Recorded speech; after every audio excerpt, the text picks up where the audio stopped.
ina jamii nyingi sana, na kila jamii ina utamaduni wake.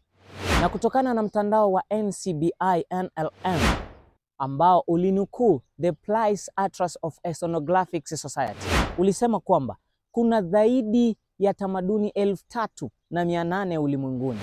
Sasa leo sizungumzii tamaduni hizo, lakini nazungumzia tamaduni za kila taifa. Unafahamu kwamba kila taifa ulimwenguni lina utamaduni wake. Kwa mfano, tukiwazungumzia Wafaransa, wao wana utamaduni wa kupiga na mabusu.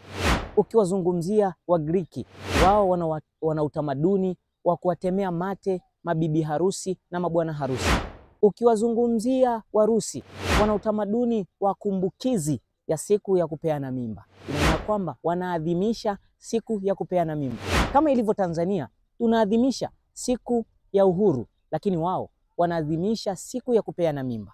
Swali langu ni kwamba, je, taifa la Tanzania lina utamaduni upi? Dondosha comment, usisahau kusubscribe, kulike, kushare ili uwe wa kwanza, umwalike na mwingine kupata vitu kama hivi. Mimi ni Salam Simon wa Salam TV.